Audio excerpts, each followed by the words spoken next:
Grieving mothers often ask me how I do it. Sometimes I look like I have it all together, that I'm functioning and doing so well. How do you do that? I'm going to begin to share that story. I am Cristi Bundukamara, Dr. B. I'm a psychiatric nurse practitioner with 20 plus years of experience, but that's not where my experience comes from. My experience comes from losing children, more than one.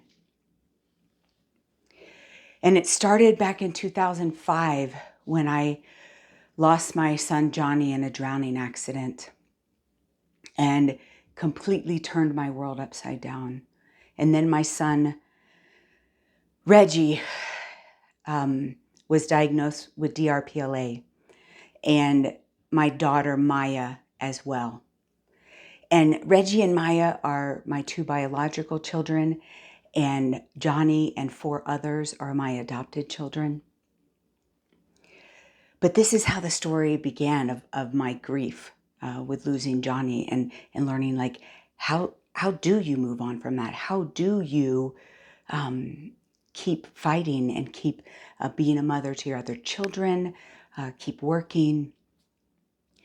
And it boils down to 2 things that you must do. And I'm going to have other videos on, practical steps. But there are 2 choices that you must make. If you have lost a child, that is the worst thing that can happen to a mother.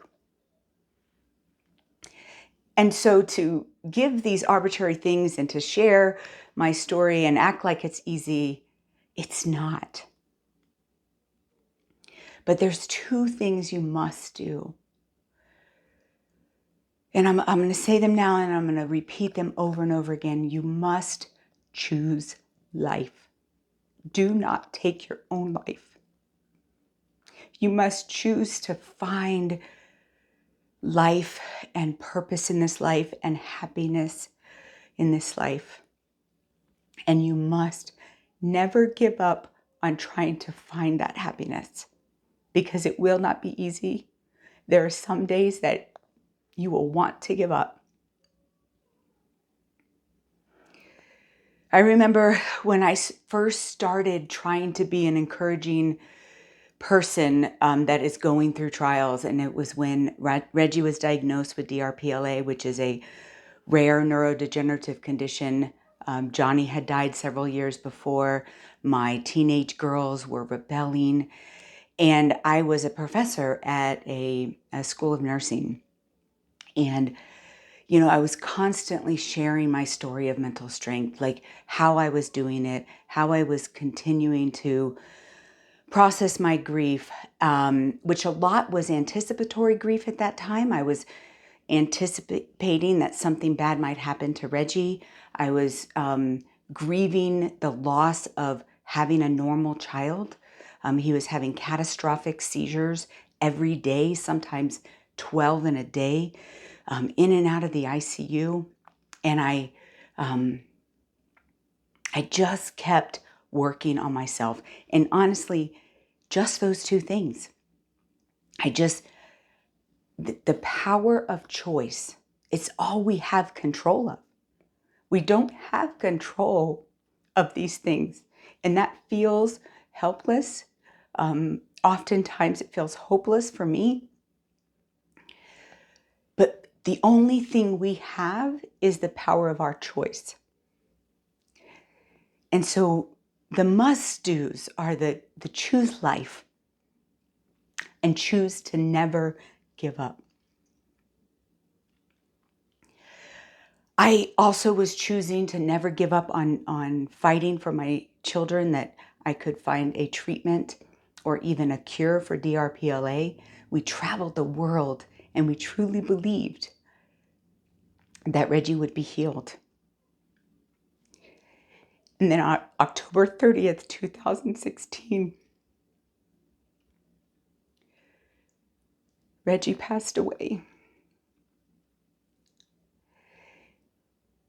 And although I had already lost a child,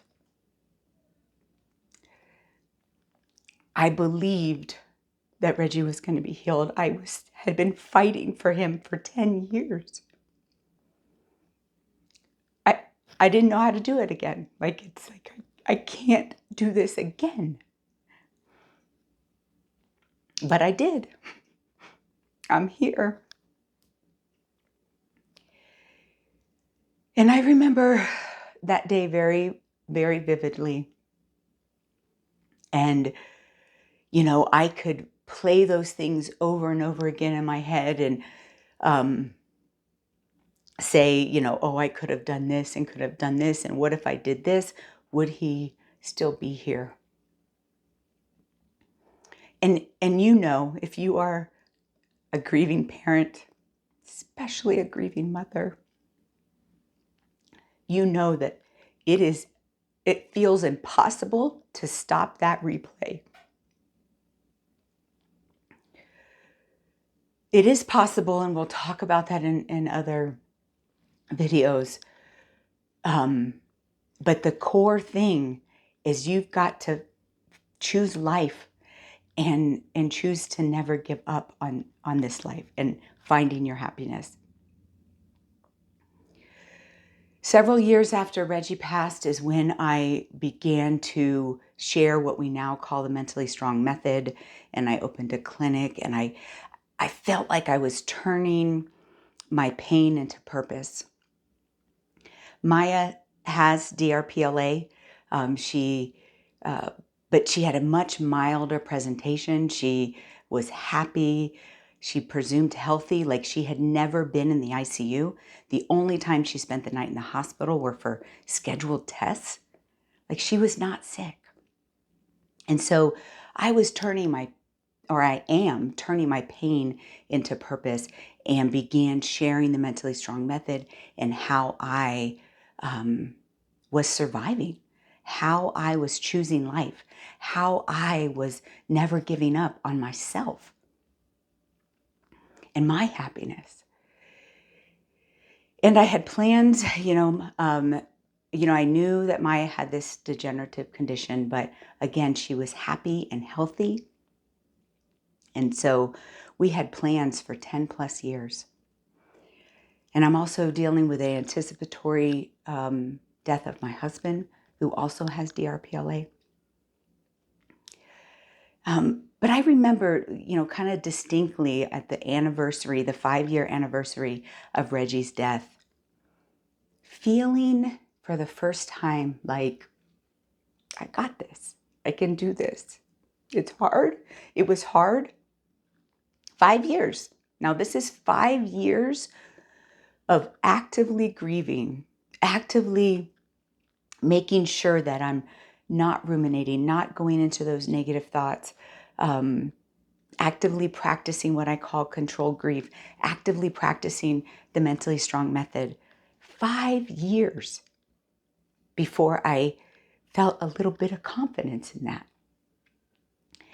And I often hear from parents that it's been 20 years, 30 years, and they haven't done any of that work. And it's still very difficult to choose these two things, to choose life and to never give up. There's more to this. This is just the first step. So that was October 2021. And I would have a Halloween party every year in honor of his death. And just last night I was looking at those pictures. Because on December 14th, 2021, Miah died in her sleep. I didn't find her till probably 3 hours after she was dead. And I attempted CPR and we did everything. There was no life.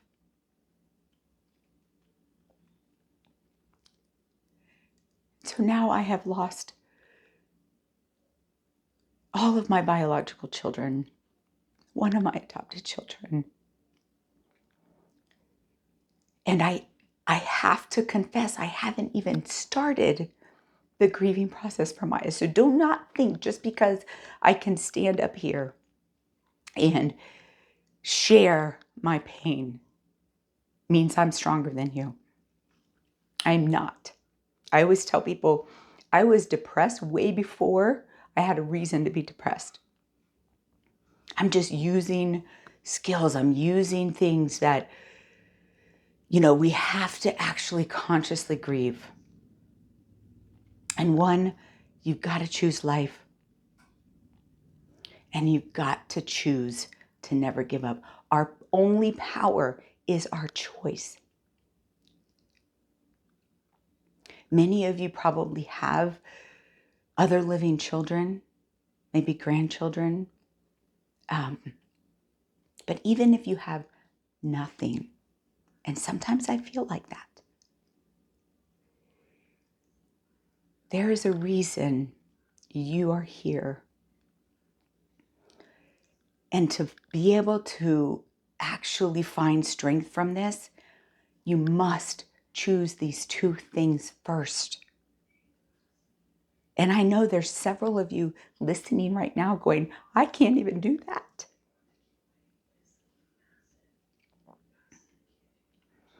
And yesterday I had a little breakdown, and I had to remember just these two things.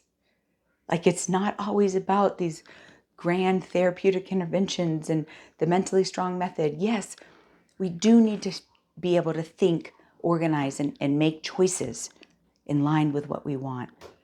But when you've lost a child, you don't even know what you want. And I know that you understand that.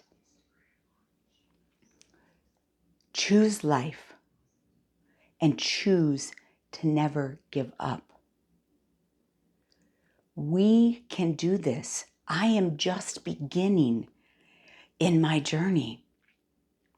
Reggie died in 2016, Miah in 2021, and it's only 7 months from that time.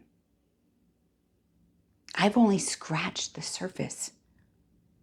I'm not saying this is an easy journey. We have been given one of the most difficult journeys.